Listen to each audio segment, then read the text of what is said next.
By adding the strainer parts to your food grinder, you end up with a marvellous fruit and vegetable strainer, which is perfect for making fruit jellies and jams and relishes and purees, fabulous soups, baby food. It makes such easy work out of tasks that are normally very, very time consuming and tedious to do. Remove the cover nut and the grinding plates and the cross blade and the worm gear, and set those to the side. Into the food grinder, I'm going to add the shaft and the worm gear. Pushing that in firmly, on with the straining cone and locking that in place. With the cover nut, you secure that, not too tightly, and then it's time to add it to the stand mixer. And that's simple. I'll loosen the thumb screw and remove the cover. Pop on the attachment, and remember, sometimes you do have to rock backward and forward until it fits in securely, and tighten the screw again. And place on the straining cover, and last but not least, very importantly, the splash guard. And if you have a food tray, it makes it really easy for large quantities. Now, our tomatoes are smelling sensational. I'm going to take them out of the oven.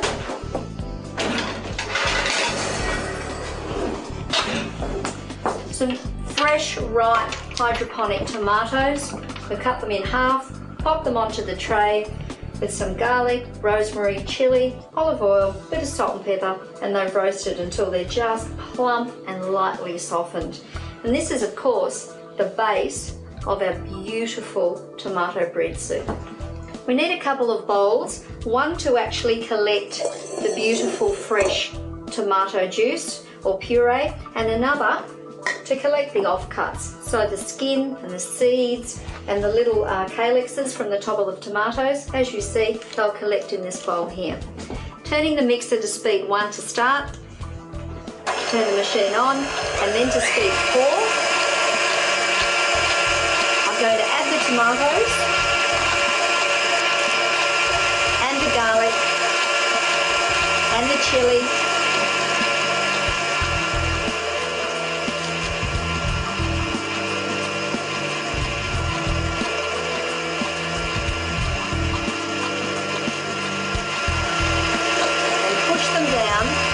Into the strainer.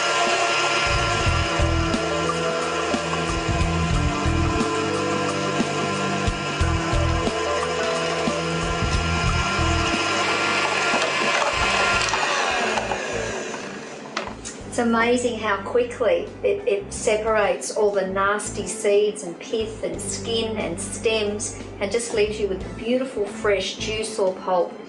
Speaking of stems and skin, if you have thickish stems or skin, say from the tomato, I wouldn't put the thick stem through. You can leave the little fine tops of the tomato. Same with any herbs. The leaf from the rosemary is fine, but I wouldn't do any of the thicker stems.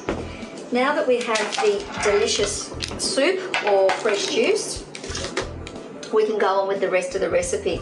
And this is being transformed into a delicious roasted tomato bread soup. It begins with some onions, as most things do. So into a pan with some olive oil and the onions, and we're going to cook those until they're softened and fragrant. That takes about 5 or 6 minutes.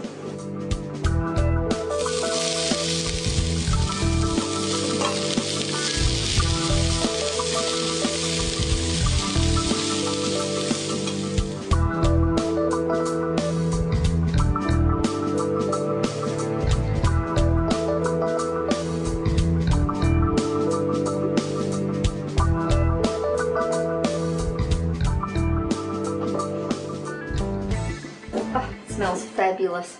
It's a rustic, hearty soup, and made even better because we've used our homemade bread. Now, if you're looking for any of the recipes, remember to visit the special features section on the DVD. Scroll down, find recipes, and they're all there for you. This is the crusty white bread, and it has a wonderful gutsy texture. All we need is a little salt and pepper. I'm going to ladle some of this into the bowl.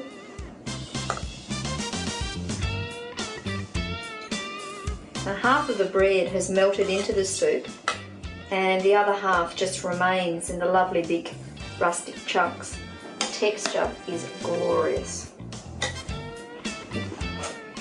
A little drizzle of some olive oil just to finish this off. Some parsley if you like. Some of the wonderful crusty bread. It smells fabulous. Bon appetit.